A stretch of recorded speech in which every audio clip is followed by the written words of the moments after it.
बिस्मिल्लाहिर्रहमानिर्रहीम। अस्सलाम वालेकुम। Welcome to my channel cook with Abida. आज बहुत ही मज़ेदार रसमलाई केक बना रही हूँ जो बहुत ही मज़े का बनता है।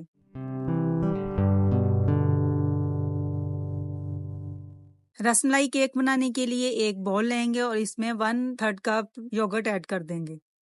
हाफ कप चीनी पिसी हुई ऐड करेंगे और विक्स लेंगे, इसको हम अच्छे से मिक्स कर लेंगे। इस केक में कुछ भी नहीं है, बस मिक्सिंग ही है। 1/3 कप इसमें ऑयल ऐड करेंगे, इसको भी हम अच्छे से मिक्स कर लेंगे। ऑयल और योगर्ट को हमने इतना मिक्स करना है कि ये एक क्रीमी फॉर्म में आ जाए। हाफ कप इसमें मैदा ऐड करेंगे, इसको भी मिक्स कर लेंगे। 1 टीस्पून इसमें बेकिंग पाउडर ऐड करेंगे, हाफ टी स्पून इसमें बेकिंग सोडा ऐड करेंगे, इसको भी मिक्स कर लेंगे। हाफ कप इसमें दूध ऐड करेंगे, इसको भी हम अच्छे से मिक्स कर लेंगे। 1 टीस्पून इसमें वनीला एसेंस ऐड करेंगे। अगर वनीला एसेंस ना हो तो आप इलायची का पाउडर भी ऐड कर सकते हैं या अर्के गुलाब भी ऐड कर सकते हैं। इसको भी हम अच्छे से मिक्स कर लेंगे। हाफ कप हम इसमें सूजी ऐड करेंगे, इससे रसमलाई का टेस्ट आएगा। इसमें है कुछ भी नहीं, मिक्सिंग ही है और ये बनता बहुत ही मजे का है। इसको हम अच्छे से मिक्स कर लेंगे। बैटर हमारा मिक्स हो गया और ये इस फॉर्म में आ गया है। अगर आपका बैटर कोई थोड़ा सा रनी लगे तो इसमें 1 टीस्पून इसमें सूजी और मैदे का और ऐड कर सकते हैं। अब हम एक डिश लेंगे, आप कोशिश करेंगे इस तरह की ग्लास डिश हो जिसमें आप इसको बेक करें। इसको हम पहले ग्रीस कर लेंगे ऑयल लगा के और ये जो बैटर हमने रेडी किया ये सारा हम इसमें ऐड कर देंगे। इस केक को मैं स्टीम करूंगी, इसके लिए मैंने एक वॉक लिया और इसमें मैंने 4 कप पानी ऐड कर दिया है।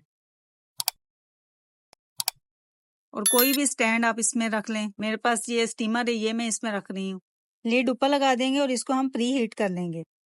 पानी में बॉईल आ गया, अब हम ये केक इसके अंदर रख देंगे। मैं इस केक को स्टीम कर रही हूँ, आप चाहें तो इसको बेक भी कर सकते हैं क्योंकि हमने इसके ऊपर कलर नहीं देना। लीड ऊपर लगा देंगे और 25 से 30 मिनट के लिए इसको छोड़ देंगे। मीडियम आंच पे आपने इसको पकाना है। 25 मिनट हो गए हैं, हम इसको चेक कर लेते हैं। ये टूथपिक मैंने इसके अंदर डाली तो ये बिल्कुल साफ निकल रही, इस पे कुछ भी नहीं लगा हुआ। इसका मतलब हमारा केक रेडी हो गया है। अब हम इसके लिए एक दूध रेडी कर लेते हैं। मैंने वाइब्रेटेड मिल्क लिया है 1.5 कप और इसमें 1/3 कप हम इसमें कंडेंस मिल्क ऐड करेंगे। वाइब्रेटेड मिल्क कौन सा होता है? वो दूध जो कड़ा हुआ होता है। अगर आपके पास वो नहीं है आप रेडीमेड भी ले सकते हैं। अगर नहीं है तो 2 कप दूध लेके आप इसको इतना बॉईल करें कि वो 1 कप रह जाए, तो वो आपका वाइब्रेटेड मिल्क बन जाएगा। टूथपिक की मदद से हम केक के ऊपर होल कर लेंगे। ये जो हमने मिल्क रेडी किया है ये हम इसके ऊपर डाल देंगे। गरम केक के ऊपर ही आपने दूध डालना है। दूध ठंडा है और केक जो है वो गरम है।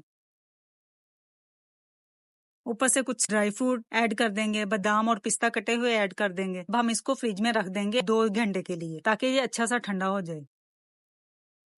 केक को पड़े हुए 2 घंटे हो गए, अब हम इसको कट लगा लेते हैं। आपकी मर्जी, आप बड़े छोटे स्लाइस कोई भी बना सकते हैं।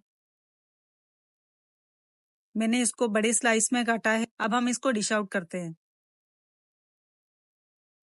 एक प्लेट में एक पीस रखेंगे और इसके ऊपर मैंने थोड़ा सा दूध बचा लिया था वो इसके ऊपर से डाल देंगे। बहुत ही मजेदार अल्हम्दुलिल्लाह हमारा रसमलाई केक रेडी हुआ है। मैं आपको एक कट करके भी दिखा देती हूँ। थोड़ा सा पीस काटेंगे और इसको दूध में डिप करेंगे और एंजॉय करेंगे। बहुत ही मजे का और जल्द बनने वाला केक। उम्मीद है आपको ये मेरी रेसिपी पसंद आएगी। पसंद आई तो लाइक और शेयर कीजिएगा और मेरे चैनल को जरूर सब्सक्राइब कीजिएगा। नेक्स्ट वीडियो तक के लिए अल्लाह हाफिज।